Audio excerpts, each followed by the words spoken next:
Subscribe कीजिए दोस्तों हमारे चैनल को। नोटिफिकेशन पाने के लिए बेल आइकन को प्रेस कीजिए। नमस्कार। अपन ने सिलेबस के हिसाब से प्रत्यय पढ़ लिए थे। प्रत्यय तीन प्रकार के होते हैं, कृत, तद्धित और स्त्री प्रत्यय। इनके अलावा भी प्रत्यय होते हैं, जैसे दो प्रकार के और होते हैं, संकादी प्रत्यय और ये तिंग और सुख प्रत्यय, ये भी होते हैं। मगर आपकी क्लास के हिसाब से वो तीन प्रकार ही आप याद रखना, 5 प्रकार मत रखना। उन प्रत्ययों के बारे में अपन ने पढ़ा कि कौन से कृत प्रत्यय में आते हैं, कौन से तद्धित प्रत्यय में आते हैं और स्त्री प्रत्यय किसे कहते हैं। उसके बाद में अपन ने पढ़ा कि कृत प्रत्यय धातुओं में लगते हैं, तद्धित प्रत्यय शब्दों में लगते हैं। और उसके बाद में इन दोनों प्रत्ययों से अगर कोई वचन, कोई लिंग स्त्रीलिंग में बनाते हैं, जैसे अज है तो अज में यह प्रत्यय लगा हुआ है, अज शब्द है अज। अब इस अज शब्द को स्त्रीलिंग में बनाने के लिए टाप प्रत्यय की आवश्यकता होती है। कोई ना कोई प्रत्यय तो लगेगा, जब जाकर के बनेगा स्त्री प्रत्ययों में। तो स्त्री प्रत्यय है एक टाप, वो लगा करके उसका आ बचता है और अज शब्द का अजा बन जाता है। इस प्रकार से आपको तीनों प्रत्ययों की परिभाषा, प्रत्यय की परिभाषा और तीनों प्रत्ययों में कौन कौन से प्रत्यय शामिल किए गए हैं वो आपको याद होने चाहिए। उसके बाद में प्रत्ययों के बाद में लेते हैं आज उपसर्ग की क्लास। उपसर्ग को आप जानते ही हो, जैसे प्रत्यय धातुओं और शब्दों के पीछे जुड़ते थे, वैसे ही उपसर्ग धातु और शब्दों के आगे जुड़ेंगे। परिभाषा देखो, जो शब्द या शब्दांश किसी धातु या शब्द के आगे जुड़कर, कहां पर? आगे। यहां पर ध्यान देना कि प्रत्यय में पीछे जुड़ते थे और उपसर्ग में आगे जुड़ते हैं। आगे जुड़ करके उसके अर्थ में परिवर्तन करते हैं, उन्हें उपसर्ग कहते हैं। अब देखो, वे शब्दांश या वे शब्द जो धातु या शब्द के, या तो धातु भी हो सकती, धातु आप जानते ही हो, वो क्रिया, उसे ही संस्कृत में धातु बोलते हैं। और शब्द आप जानते ही, नाम, संज्ञा, सर्वनाम वगैरह सब शब्दों में आते हैं। उनके आगे जुड़ करके उसके अर्थ में परिवर्तन कर देते हैं, मतलब आगे जुड़ करके उसके अर्थ को परिवर्तन कर देते हैं। परिवर्तन का मतलब मैंने वहां पर भी बताया था कि परिवर्तन का मतलब अर्थ को चेंज करना नहीं होता। जैसे कत्वा प्रत्यय लगा, ये कत प्रत्यय लगा पट धातु में, तो पट धातु का मतलब होता है पढ़ना। अब जैसे कत प्रत्यय लगा तो फिर उसका अर्थ हो गया पढ़ करके, पढ़ करके। इस प्रकार से अर्थ परिवर्तन होता है, थोड़ा बहुत ही होता है लेकिन अर्थ परिवर्तन जरूर करते हैं वो, तो उन्हें उपसर्ग कहते हैं या प्रत्यय कहते हैं। अगर पीछे जुड़ेंगे और उन्हें अर्थ में परिवर्तन कर रहे हैं तो फिर प्रत्यय, आगे जुड़ रहे हैं तो फिर वो उपसर्ग। अब देखो, जैसे यहां पर एक प्रत्यय देखते हैं, एज धातु है। एज धातु में अगर प्र उपसर्ग लगती है, कौन सी? प्र। एज धातु में अगर प्र उपसर्ग लगती है तो फिर वहां पर रूप बनेगा प्रेजिते।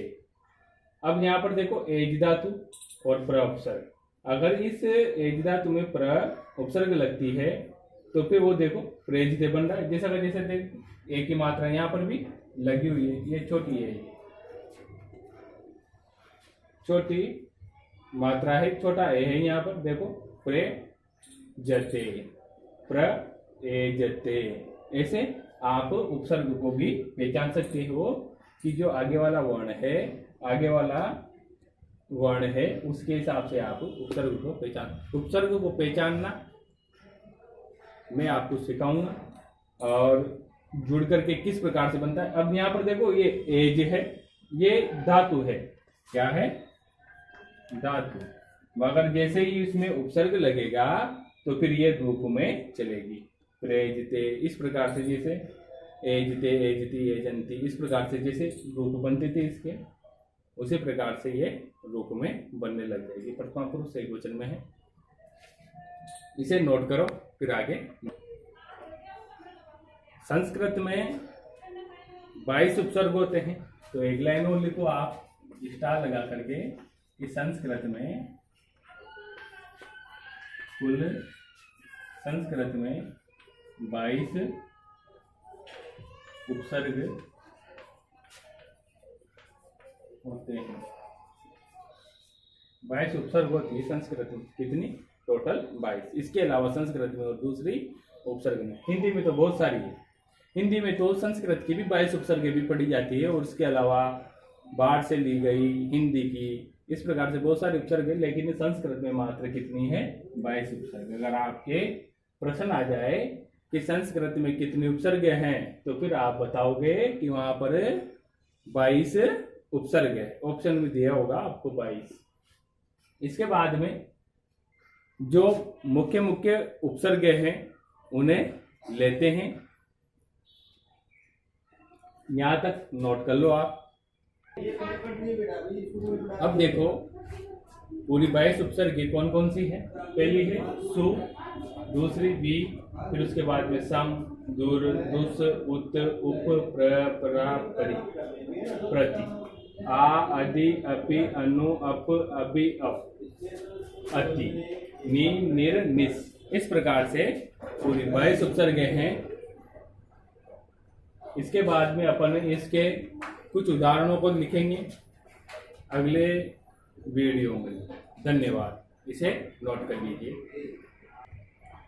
प्रथम उपसर्ग है अपनी सु। अब देखो जैसे ही आगम शब्द में सु उपसर्ग जुड़ी तो देखो स्वागतम।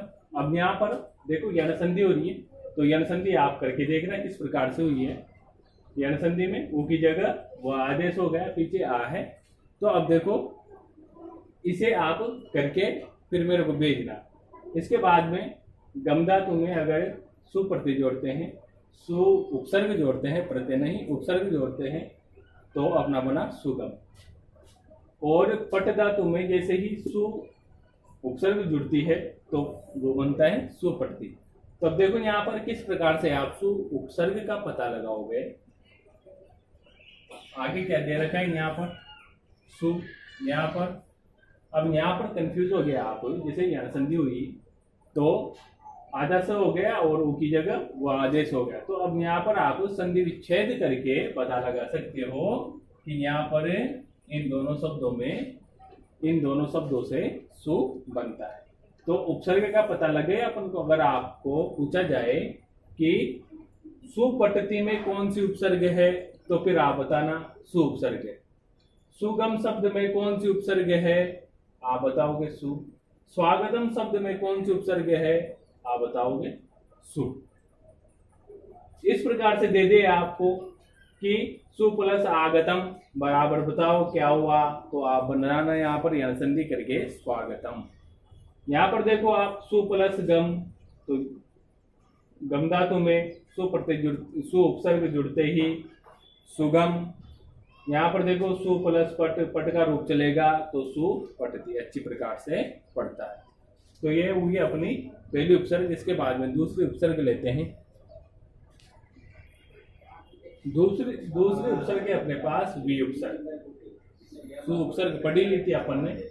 दूसरी उपसर्ग है वी उपसर्ग। अब यहाँ पर देखो, अगर हरती धातु में अपन, यहाँ पर हरण धातु होती है ह्री धातु जिसे हरण करना होता है। हरती में हरती सब धातु रूप में अगर अपन विउपसर्ग जोड़ते हैं तो बनता है विहरती। विउपसर्ग में अगर लोप शब्द जोड़ते हैं बनेगा विलोप। वी प्लस कार बराबर विकार।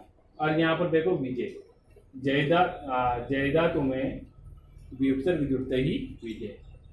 अब देखो, अगर आपसे पूछ लिया जाए कि विकार शब्द में कौन सी उपसर्ग है तो आप स्पष्ट रूप से पहचान जाओगे। अगर आपको पूरी 22 उपसर्ग याद है तो आप स्पष्ट रूप से पहचान जाओगे कि विकार में वी उपसर्ग है, विलोप में वी उपसर्ग है। इस प्रकार से आप सारी धातु और शब्दों में से उपसर्ग को निकालना सीख जाओगे अगर आपको उपसर्गों के नाम याद है। बनाना कैसे है, जैसे वी प्लस कार आ गया।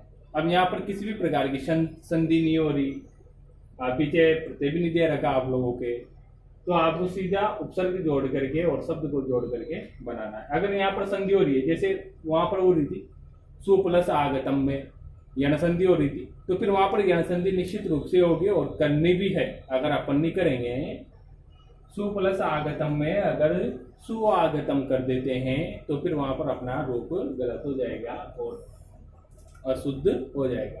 तो आपको जहाँ पर संधि हो रही है मैं बता ही दूंगा आपको कि जहाँ पर एक तो होगी दुर में, एक दुस में, एक सम में, इन जो पीछे हलंत व्यंजन है इनमें संधि होने के पूरे चांस रहते हैं, क्योंकि यहाँ पर व्यंजन संधि होती है। और जैसे वी है तो अंतिम पद ई है, तो यहाँ पर जैसे कोई पीछे ई आ गया तो फिर यहाँ पर दीर्घ संधि हो जाएगी, यण संधि हो जाएगी, ऐसे होती है संधियाँ। तो वहाँ पर संधियों का भी ध्यान रखना आप। और इम्पोर्टेंट उदाहरण में लिखा रहा हूँ आपको, एग्जाम में अधिकतर यही पूछे जाते हैं, इन्हें भी नोट कर लो। यहाँ पर विजय का वी प्लस जे, इस प्रकार से आप उपसर्गों को ढूंढ सकते हैं और उपसर्गों के साथ आप शब्द को बना सकते हैं। आगे की उपसर्गों को अब हम कल पढ़ेंगे। आज 2 ही उपसर्ग पढ़ी है, कल पूरी उपसर्गों के उदाहरण और इस प्रकार से उसका पद विच्छेद ये सब पढ़ेंगे। धन्यवाद।